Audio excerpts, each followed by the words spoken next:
किस तरीके की बात यू लेट उनको सुनने दीजिए.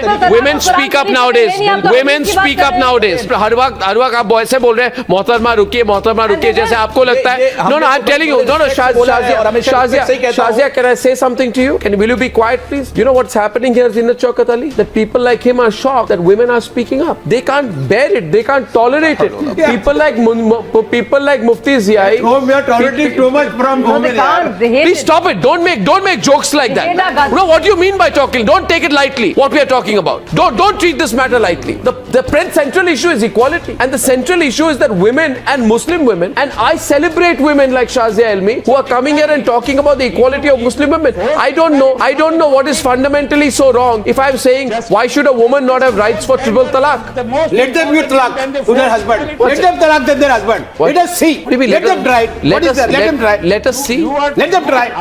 Let these two ladies talk to their husband. Mr. Shamsher, speak to them. Start with them. Speak to them. Do not. I'm telling you, Mr. Stop there. If you want to treat it like a joke. What joke? You will not talk to women like that. You will not. You have no business making a personal attack on any of my panelists. No. You don't want to speak to them. You essentially have a basic problem with any woman, and you are resorting. Mr. Shamsher Khan Pathan. Mr. Shamsher Pathan. Nobody can play with the Sharia. Mr. Shamsher Pathan, you are reducing it down to the lowest level of personal abuse against women, and you're making personal attacks on them because you are unable to respond to their points. You are making personal points on them. You will not respond to this frivolous matter. You will apologize to these women. So let them do talaq. No way to do Let them start it. Will you stop? Are you getting that thing that they should get right for triple talaq? Okay, start from them only. I am telling. What is wrong with it? Let them start from there. Yeah. Take off the mic and leave the show. Take off the mic and leave the show, Mr. Pathan. This is not a way. Take off.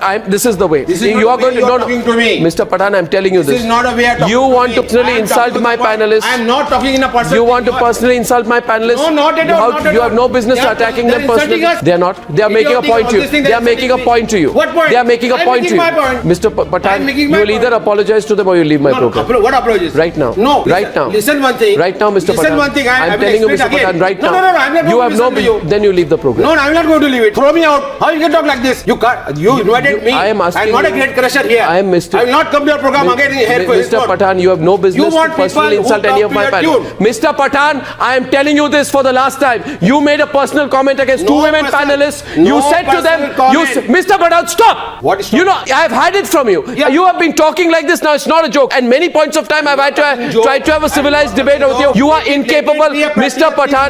Mr. Pathan. Let it be practical. Mr. Pathan, you have no right to tell my panelists and this exact said, and I think we heard you loud and clear there. Shazia, did you hear them? Yeah. He said to the two women panelists, Let them reply. you be quiet first of all. Yes. Don't behave like a joke on the program. No, let them reply.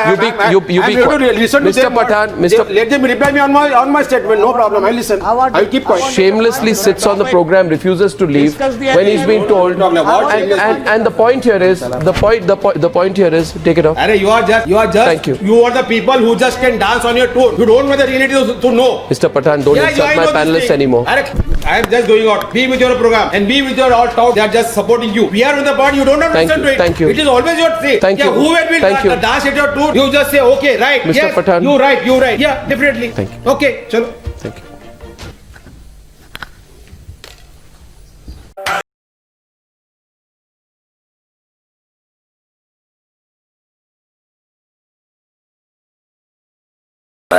क्यों सातवें आसमान पर जाने की आप लोग ख्वाब देखते हैं? आप रहते पाकिस्तान में हैं, लेकिन जिक्र कश्मीर का, रहते पाकिस्तान में हैं, लेकिन गुणगान वेस्टर्न मीडिया का, रहते पाकिस्तान में हैं, लेकिन ऑक्सफोर्ड और हार्वर्ड की बात करेंगे। अरे जमीन पर आ जाइए ना, जमीन पर आ जाइए। 500 रुपए के दान मांग रहे हैं आपके प्रधानमंत्री। जमीन पर आ जाइए, खाने को रोटी नहीं है आपके यहाँ, जमीन पर आ जाइए। गधे बेचने पड़ जाते हैं चीन को। आपके अंबानी ने नहीं दिए दान आपकी जमीन पर आ जाइए। आप लोग वहाँ चीन में अपने बच्चों को कोरोना वायरस के बीच में छोड़ देते हैं। जमीन पर आ जाइए। मुसलमान करते हैं, लेकिन चीन के उइगर मुसलमानों के ऊपर उफ तक नहीं बोल पाते हैं। तो बात जरा पाकिस्तान की कीजिए।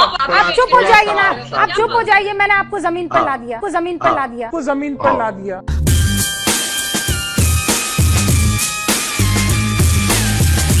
महाराष्ट्र की सरकार ने 7 दिन के लिए सारे दफ्तर बंद कर दिए शोएब जमाई। दिल्ली की सरकार ने जिम बंद करा दिए, स्विमिंग पूल बंद करा दिए, सिनेमा घर बंद करा दिए, मॉल वालों को भी ताकीद की। सब जगह तालाबंदी हो रही है, लेकिन धरना चलता रहेगा। क्यों अड़े हैं आप लोग इस पर? लोगों की जान ज्यादा जरूरी है या जिद? रोहित जी, सबसे पहले आपका और आज तक का बहुत बहुत शुक्रिया बात रखने का मौका दिया है।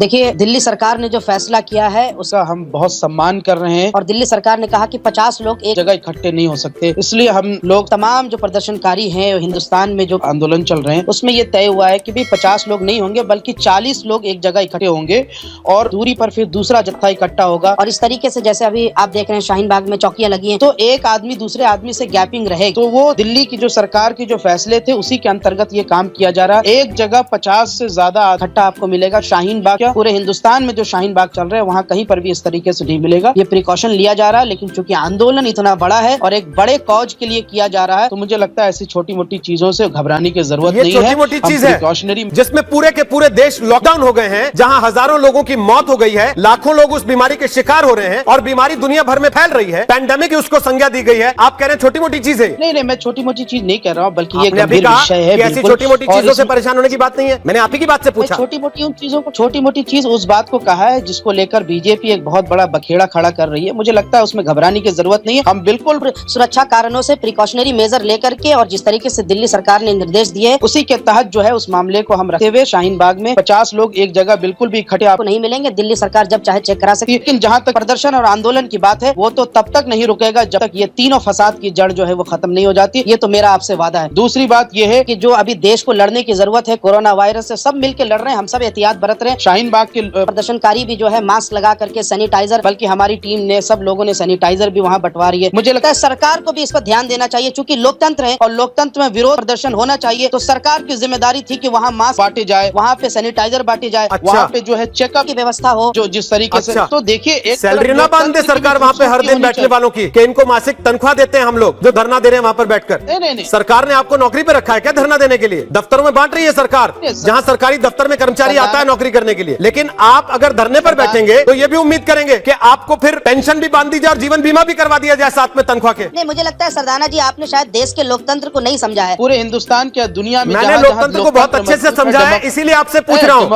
आपको इससे कोई फर्क नहीं पड़ता अगर बीमारी फैल जाए? आपको कोई फर्क नहीं पड़ता कि आप वहाँ से एक पीड़ित होकर दरभंगा पहुँच जाए, नागपुर पहुँच जाए, किसी चौथे शहर में पहुँच जाए और वहाँ पर भी वो फैल जाए संक्रमण? हाँ, आँख बंद, नाक बंद, खोटा खोटा बात बंद, बनना है तो बाप बंद।